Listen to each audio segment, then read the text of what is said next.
Halo. Halo, Assalamualaikum. Waalaikumsalam warahmatullahi wabarakatuh. Masya Allah. Dengan Kang Asep ya? Asep namanya? Acep. F. Acep. Nur. Di mana sekarang posisi di kota apa? Di Bandung? Di mana? Di Bogor? Di mana? Cianjur. Oh, Cianjur, Mas. Oke. Pertama kali Acep dulu hubungi saya itu udah berapa tahun yang lalu ya? 2 tahun yang lalu kalau nggak salah. Oke, waktu itu awal-awal lihat video saya ya waktu itu ya. Ada lewat gitu di atas beranda, langsung ada di atas. Oh gitu. Dan waktu itu sudah ngalamin keajaiban ya kan? Iya. Tapi kemudian sempat terperosok lagi, ya kan? Nah, dan kemudian ini baru lagi keajaiban lagi. Nah, saya ini nanti kita flashback, tapi saya mau dengar keajaiban yang baru-baru dulu deh. Yang coba Mas Asep coba diceritain apa yang baru ini dia dirasakan gitu. Kalau yang baru-baru ini sebulan yang lalu banyak sekali sih, tapi yang ini yang paling yang saya Yang paling dahsyat gitu ya? dahsyat lah begitu. Itu gimana? Sebelumnya kan lagi bingung, saya susah gimana ini mau lanjut. Halo, ini suaranya kurang jelas loh. Coba. Oh, kurang jelas ya. Iya, oke. Ketutupan. Iya. Terus malam kalau nggak salah malam apa ya, saya tuh sholat tahajud jam 1:30. Terus baca sholawat Suara apa? Allahumma sholli wa sallim ala sayyidina Muhammadin karimil abai wal ummahat. Berapa banyak? Itu 500. Terus dilanjut sholat Jibril Berapa? sampai ketiduran aja. Nggak dihitung ya? Enggak. Tapi itu yang tasbih digital. Iya. Terus waktu habis sholat tahajud tuh sempat doa nggak? Sempat doa dulu? Nggak? Sempat doa dulu. Doanya Ya, gimana? minta Minta petunjuk. sama Allah. Minta dibukakan kemudahan dari setiap kesulitan, minta rezeki yang nggak disangka-sangka. Dan pagi harinya saya dapat telepon Dari siapa? dari salah satu toko di Bandung. Toko. Iya, toko di Bandung. Sebelumnya? Udah lama kenal. Sudah. Dia sudah pernah menyimpan nomor handphonemu ya sebelumnya? Nah, sudah dapat telepon, katanya ada pesanan ini mau dibikinin nggak? Cuma habis itu disuruh bikin dulu sampel. Ya, saya bikinin karena berikhtiar lah. Masalah jadi enggaknya itu mau urusan Allah. Bikin apa tuh? Celana Bikin sampel dulu. Saya bikin sampel celana kayak gini. Oke. Terus dianya suka saya dikasih tunjuk. Terus dikirim. Setelah beberapa minggu baru ada kabar lagi, diterima katanya sampelnya masuk, dan akhirnya alhamdulillah ordernya jadi juga gitu turun saya. Terus langsung diorder banyak? Iya, langsung 3.000 piece. 3.000. Awalnya kan mungkin ya Acep karena belum pernah mendapatkan order sebanyak itu, mungkin belum punya tenaga yang cukup ya, karyawan atau segala macam. Iya. Langsung dapat rekrut karyawan gitu. setelah dapat orderan itu? Langsung saya kerjasama sama kakak-kakak saya di Bandung. Jadi saya bagi-bagi. Oh gitu. Bagi-bagi. Ya. Dan mereka udah memang profesional ya, nggak perlu di training lagi gitu, nggak perlu di training lagi, udah memang profesional gitu mereka. Iya. Oke, masya Allah, luar biasa itu. Dan kalau misalnya apa namanya, misalnya ini proyek sudah selesai 3 sekian terus gimana? Masih berlanjut terus atau masih kira-kira masih ada lagi dengan kerja sama dengan yang lain gitu? Kelihatannya nampak apanya, gambarannya begitu? Kalau dari segi itu katanya sih nanti juga bakal terus gitu. Jadi sekarang nyoba dulu untuk Polda Bali. Ya. Nanti Polda selanjutnya Polda Jateng, Jatim bakal ngikutin. Bakal ngikut ya. Ikut. Kamu adanya di Cianjur, kok Polda Bali jauh banget ya mau ambil pakaian di tempat kamu? Nggak tahu tuh, saya juga nggak ngerti. Nggak ngerti.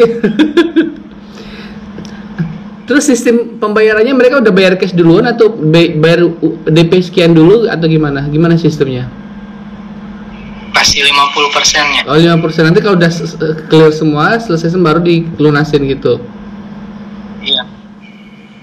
Tadi kan itu katanya mesin jahit segala macam dulunya belum ada. Ini sekarang udah cukup untuk itu semua. Alhamdulillah, Ustaz. Masya Allah. Yang dulu kan udah nggak ada. Oh gitu. Dulu pernah dilelang yang dulu pernah dilelang cuman 5 mesin jahit dulu.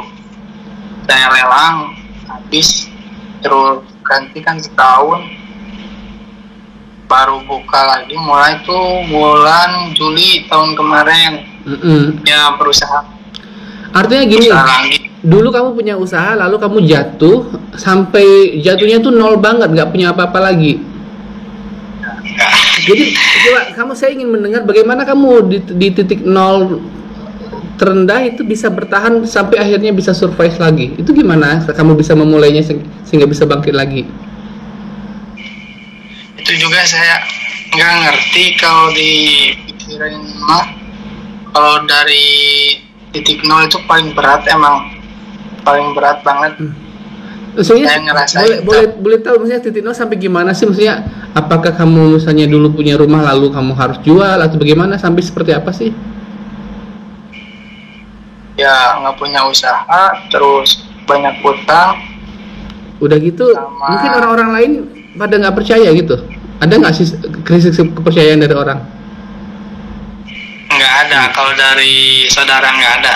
Dari pelanggan dari rekan bisnis gitu? Oh, rekan bisnis masih ada yang percaya. Saya terbuka sama rekan bisnis. Nah, setelah itu yang dulunya saya pernah bantu, jadi dia yang bantu saya. Oh gitu. Awal-awalnya. Gitu ya. Boleh tahu dulu jatuhnya tuh karena gimana sih? Boleh tahu kalau misalnya ini boleh diceritain gitu. Kamu ceritain dulu awal mula kamu punya usaha seperti apa, lalu jatuh tuh bagaimana ceritanya? Awal mula itu ngerintis tahun 2016. Jatuhnya itu setelah pas udah beres bangun rumah. Terus ada apa? Corona. Oh, corona. Oke. Nah, jadi kan di situ mulai goyang semua. Kalau ada corona, kenapa tidak ada order lagi, tidak ada pesanan? Nggak ada, mati aja, nggak ada yang pesan. Jadi sehari-hari itu ngandelin sisa-sisa aja, barang-barang sisa jualin. Maksudnya biaya sehari-hari seperti apa? Misalnya biaya makan, kebutuhan bayar listrik gitu-gitu. Tapi kalau rumah, misalnya rumah udah selesai, tidak ada hutang ke bank, sudah selesai semua, tidak ada masalah. Oh, kalau rumah nggak pinjam ke bank. Kalau rumah itu mah jadi hasil usaha, terus ada modal sedikit ke tarik. Iya. halo. Kalau misalnya untuk belanja sehari-hari kan saya rasa tidak terlalu gede lah. Terus gimana? Coba diceritain lah gimana masalahnya dulu. Untuk inspirasi banyak orang gitu. Kalau nggak salah waktu dulu tuh awal mula hancurnya kan ada temen katanya ingin ikut usaha.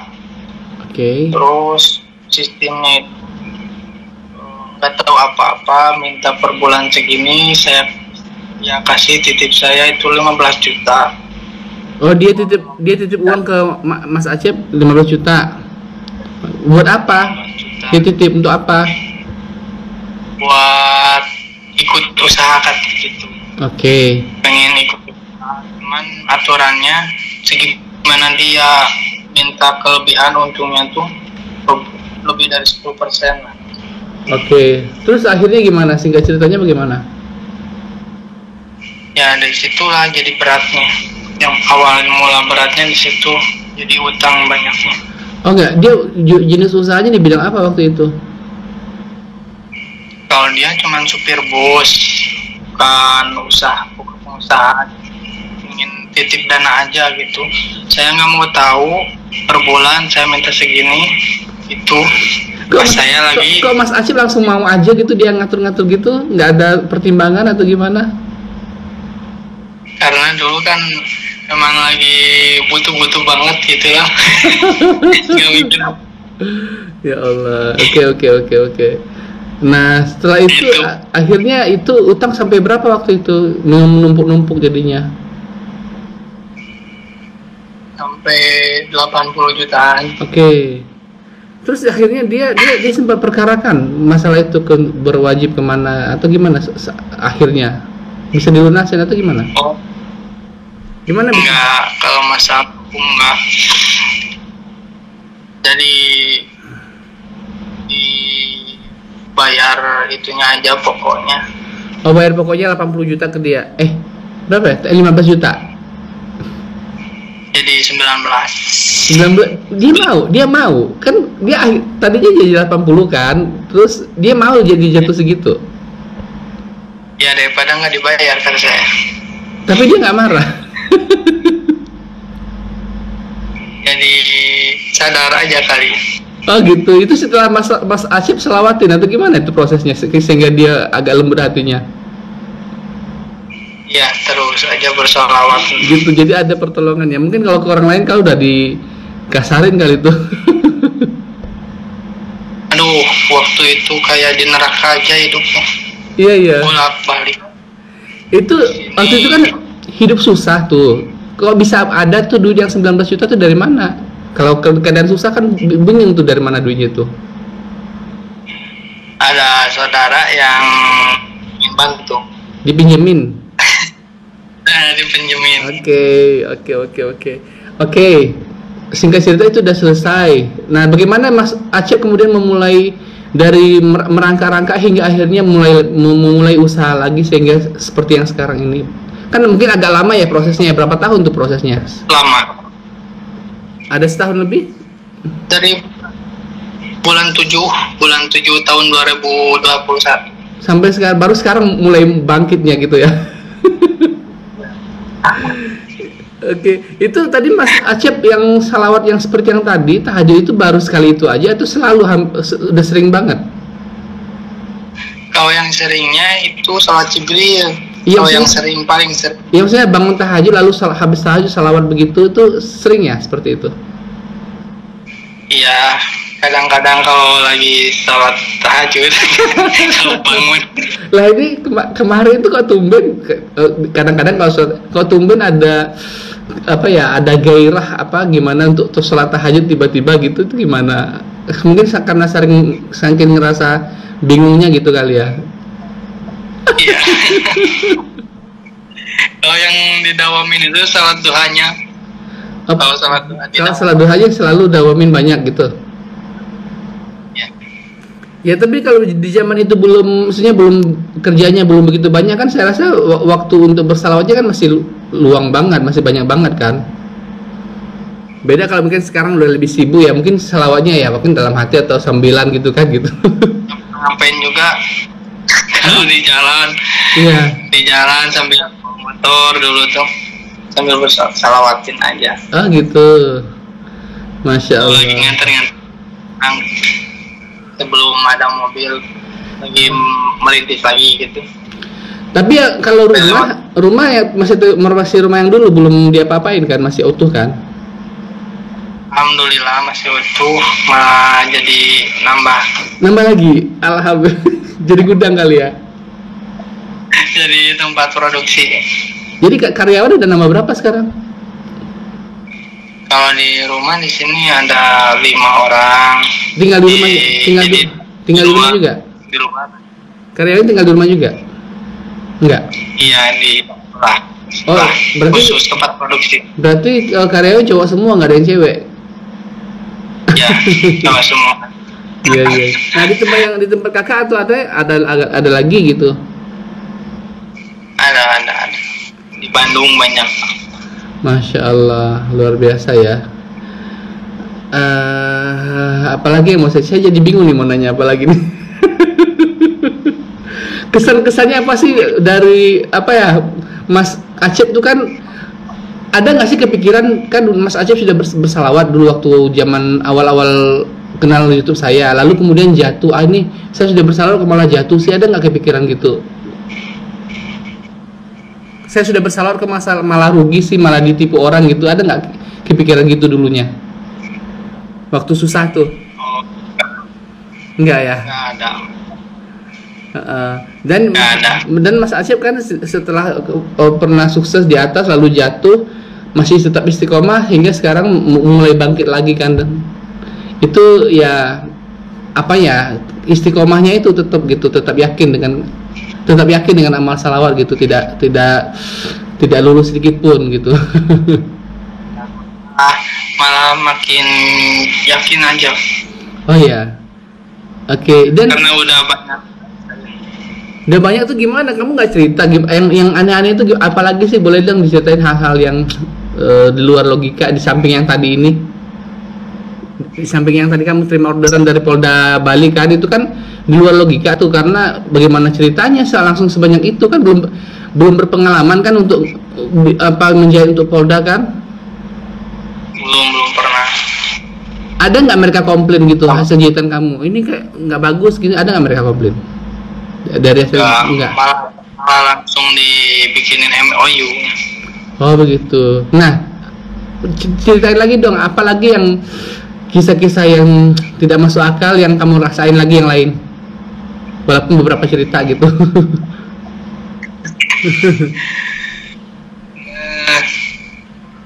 Minggu lalu lah. Minggu lalu kenapa? Minggu lalu saya punya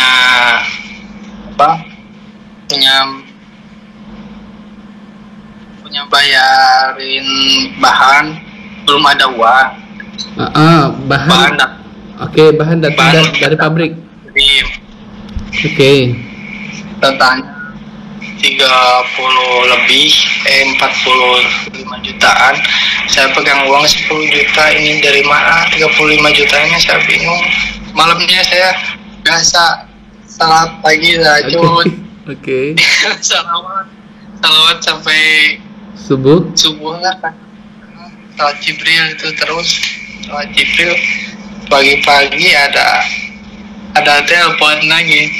Telepon dari teman-teman yang di Bandung. Oke, dia bilang apa? Pinjemin uang, ntar habis Jumatan bisa transfer, katanya 35 juta. Dia yang menawarkan atau kamu yang menceritakan, boleh dong pinjam duit kamu atau gimana? Kamu yang mau pinjam duit sama dia atau gimana? Dia menawarkan. Jadi saya punya ini, kata saya punya tagihan buat bayar bahan, saya belum ada. Kira-kira gimana ya ini solusinya, kata saya gitu. Terus dia langsung respon, udah deh pakai duit saya aja gitu. Tanpa jaminan apapun. Kalau ke bank kan harus pakai jaminan. Iya. Dan sebelumnya kamu pernah minjam uang sebanyak itu nggak sama dia, atau sering pinjam nggak? belum pernah sekali ya. Tapi dia langsung percaya aja gitu ngasih uang Pak Auto, dan dia tidak merasa khawatir gitu ya. Bukti transfernya juga masih ada. Tapi sudah kamu balikin uangnya? Belum? Belum, ntar kalau udah beres ini. Tapi nggak ada masalah, perjanjiannya paling lama sekian ya, kamu bilang gitu kan? Paling lama tanggal sekian ya gitu. Kalau sudah beres barangnya, ntar pencairan, ya langsung saya balikin gitu. Nah itu tiba waktu itu dia yang nelpon kamu duluan waktu itu? Nelpon. Itu teman lama atau gimana? Teman baru 2 tahunan. Tapi dia pengusaha juga. Kalau dia punya stok uang gitu, ada uang saldonya segitu gitu. Dia pengusaha. Iya. Punya toko juga. Lucu ya. Saya sampai bingung. Jadi nggak ada jaminan apapun. Langsung aja ditransfer gitu. Itu oke. Banyak. Tapi dia kayaknya aneh juga ya. Ada lagi nggak cerita kisah yang lain selain itu? Ada lagi yang agak tidak logis tapi terjadi gitu? Banyak ya. Kayak pengen beli mesin ini nih buat mesin lubang. apa? Mesin jahit? Mesin lubang, buat ngelubang. Oke. Yang mana tuh mesinnya? Oh itu, ya. Oke. Ini kan harganya lumayan nih. Boleh tahu harganya kisaran berapa tuh harganya? 21 jutaan. Kamu beli baru? Iya, ini baru. Oke. Terus gimana ceritanya waktu kamu beli itu? Ceritanya gini, kan saya punya kalau di Depok bos saya gitu lah.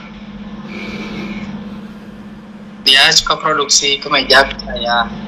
Okay. Terus kata saya, bos, saya kan nggak ada mesin lubang, jadi produksi terhambat. Terus dengan kepercayaannya dia, tanpa basa-basi udah cari aja mesin katanya. Saya langsung cari mesin, kontekan sama tukang mesin.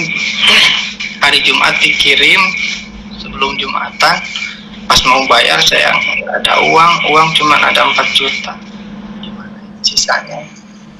Langsung saya itu WA ke bos saya, minta langsung nomor rekeningnya, langsung dibayarin sama bos saya. Tapi itu perjanjiannya kamu nyicil ke dia atau gimana sistem bayarnya? Ya ntar aja kalau kirim barang, misalkan kirim barang berapa, potongnya mau berapa gitu. Tapi dulu ya, waktu kamu dulu zaman dulu kamu sudah pernah punya mesin kayak gitu? Belum? Nggak apa. Oh belum, jauh. Kalau dulu mah mesinnya mesin kecil. Oh gitu. Jadi memang ini impian kamu lama pengen punya kayak gini? Ya, ini untuk mempercepat proses produksi.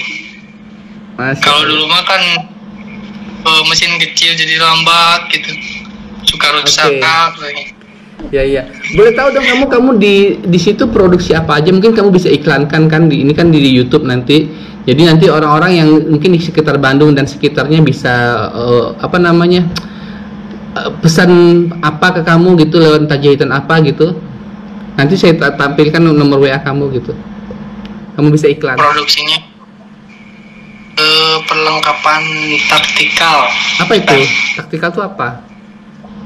Taktikal itu ya jadi model-model kayak celana outdoor, terus celana untuk ada contohnya? Coba kamu lihat contohnya di layar. Contoh.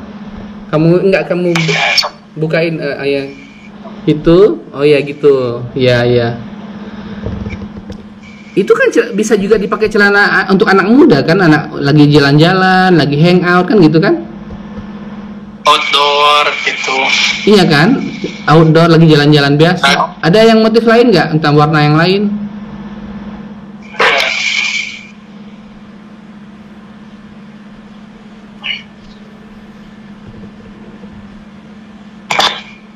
seperti ini. Oh gitu. Itu merek dari kamu sendiri yang kasih merek atau gimana? Ini merek keluar. Betul, tapi kamu comot merek orang lain nanti nggak kena copyright tuh gitu mana? Nggak kena hak cipta? Oh, enggak apa-apa katanya. Oh gitu ya? Karena kan ini produknya luar negeri. Iya, itu jahitan kamu semua tuh? Itu jahitan hasil jahitan kamu? Iya. Itu baju uniform ya, baju seragam. Iya. Ya oke. Mungkin ada perusahaan atau tempat apa yang ingin mengorder dalam jumlah besar uniform gitu aja bisa order ke kamu ya? Bisa. Kalau kamu misalnya gini, kamu misalnya tiba-tiba banyak perusahaan A, B sih, nggak cuma satu perusahaan ya, ada tiga atau lebih dari satu perusahaan order ke kamu dengan order satu perusahaan misalnya 3.000 atau berapa ribu order, kamu udah siap tenaganya gitu? Seandainya banyak tiba-tiba meledak gitu, tenaganya cukup nggak? Ya, dibagi sama kakak. Oh gitu. Jadi kerja sama gitu, dibagi. Oh iya. Tapi seandainya sedikit juga iya, apa? Seandainya meledak gitu nggak ada masalah ya? Dari segi tenaga gitu, bisa gitu ya? Insya Allah. Oke, mungkin Cik Nasyib bisa kasih pesan-pesan atau tips-tips bagi teman-teman biar lebih yakin salawatnya gitu. Pesannya apa tuh? Segimana sudah pun kita dalam kondisi apapun, lagi susah maupun senang, pokoknya jangan lupa bersalawat. Iya, masya Allah, luar biasa. Ini Acep ya, teman-teman biar tahu, Acep ini pernah ngirim saya ke jaket, pernah juga ngirim celana, cuma celananya itu saya nggak muat. Sampai sekarang nggak saya pakai, jadi saya kasih hadiahkan ke orang lain lagi. Jadi luar biasa, itu bagus loh jahitannya, saya akui bagus, luar biasa. Kalau yang jaket itu dulu itu bikin sendiri juga atau gimana? Itu bikin sendiri jaketnya? Bikinan dari produksi bapak. Oh, tapi bukan beli ya, itu maksudnya jahitan manual sendiri ya? Bagus loh itu, luar biasa loh itu. Banyak orang Ada lagi kok yang model terbarunya. Oh gitu. Tahu mon? Saya masih gemuk, nanti kalau saya udah kurus dulu deh. Kalau gemuk nanti kok nggak muat gitu. Oke. Makasih banyak lah Mas Acep atas waktunya ya. Mudah-mudahan selalu komunikasi, mudah-mudahan selalu. Nanti kalau ada lagi kisah yang lain lagi boleh berbagi cerita lagi ya. Iya, siap. Oke. Assalamualaikum warahmatullahi wabarakatuh. Waalaikumsalam warahmatullahi wabarakatuh. Oke teman-teman, itulah tadi wawancara saya dengan Acep Nur Iman.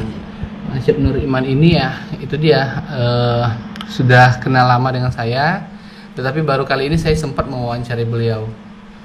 Selama ini sih dia belum pernah bersedia dan mungkin banyak waktu yang belum pas gitu ya, sehingga belum bisa diwawancara. Oke, bagi teman-teman yang sudah mempunyai kisah-kisah kejiwaan salawat, boleh untuk mengirimkan kisah-kisahnya ke saya nanti lewat WA 0812 771 62964. Oke, sampai jumpa pada video-video saya berikutnya dan assalamualaikum warahmatullahi wabarakatuh.